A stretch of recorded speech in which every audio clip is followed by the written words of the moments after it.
যুদ্ধবিরতি চুক্তির আওতায় দ্বিতীয় দফায় 4 ইসরায়েলি জিম্মিকে মুক্তি দিল হামাস। বিনিময়ে কারামুক্ত হবেন 200 ফিলিস্তিনি।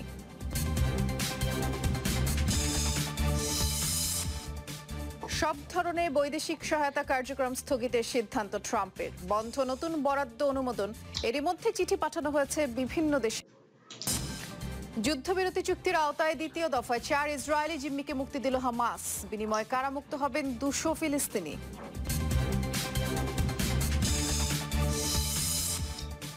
সব ধরনের বৈদেশিক সহায়তা কার্যক্রম স্থগিতের সিদ্ধান্ত ট্রাম্পের। বন্ধ নতুন বরাদ্দ অনুমোদন। এরই মধ্যে চিঠি পাঠানো হয়েছে বিভিন্ন দেশের মার্কিন দূতাবাসে। বিশ্বের সর্বাধুনিক প্রযুক্তির ফাইটার জেট বানাতে যাচ্ছে পাকিস্তান। পঞ্চম প্রজন্মের তুর্কি যুদ্ধ বিমান কান তৈরি করবে ইসলামাবাদ। প্রতিরক্ষা খাতে বাড়বে ব্যাপক সক্ষমতা।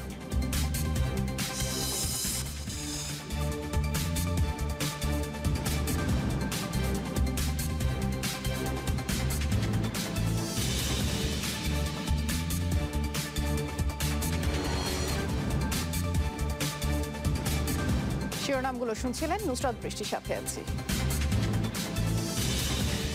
যুদ্ধবিরতি চুক্তির আওতায় দ্বিতীয় দফায় 4 ইসরায়েলি নারীকে মুক্তি দিল হামাস এবং মুক্তি পাওয়া সবাই দেশটির সামরিক বাহিনীর সদস্য।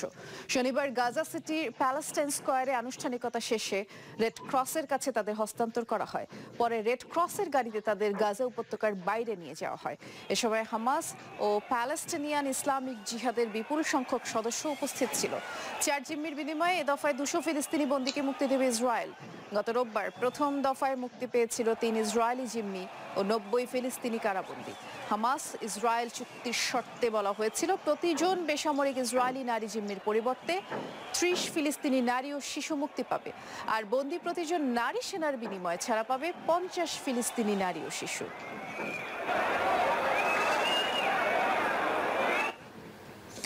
গাজায় যখন যুদ্ধবিরতি কার্যকর, তখন ঠিক উল্টো চিত্র পশ্চিম তীরে। কারাগার থেকে বন্দি মুক্তি দিলেও বেছে বেছে তাদেরই ঘরবাড়িতে হামলা চালাচ্ছে নেতানিয়াহু বাহিনী। যুক্তরাষ্ট্র দখলদার ইহুদিদের উপর থেকে নিষেধাজ্ঞা তুলে নেয় হামলার পরিধি বেড়েছে ফিলিস্তিনিদের উপর। টানা পঞ্চম দিনের মতো দখলকৃত পশ্চিম তীরে চলছে ইসরায়েলি বাহিনীর অভিযান। অপারেশন আয়রন ওয়ালের মুখে বাড়িঘর ছেড়ে পালাচ্ছেন ফিলিস্তিনিরা। বাদ যাচ্ছে না আশ্রয় কেন্দ্র। নেতানিয়াহু বাহিনীর তাণ্ডবে কমপক্ষে 11,000 শরণার্থীর আশ্রয়স্থল জেনিন ক্যাম্প ছেড়েও পালাচ্ছেন অসহায় ফিলিস্তিনিরা। তারা এখানে রাতভর গোলা আর বোমা বর্ষণ করেছে। আমাদের সন্তানেরা অনেক ভয় পাচ্ছে। কখনো এভাবে আতঙ্কিত হইনি। তারা গাজায় যা করেছে আমাদের সাথেও ঠিক তাই করছে। ক্যাম্প খালি করতে ইসরায়েলি বাহিনীরা হুমকি দিচ্ছে, আমরা ক্যাম্প না ছাড়লে তারা বোমা মারবে। এখনো জেনিন শহর, ক্যাম্প এবং হাসপাতালগুলোতে অবরোধ চলছে। এখন শুধুমাত্র ক্যাম্প থেকে লোকজন সরানোর অনুমতি দিয়েছে সামরিক বাহিনী।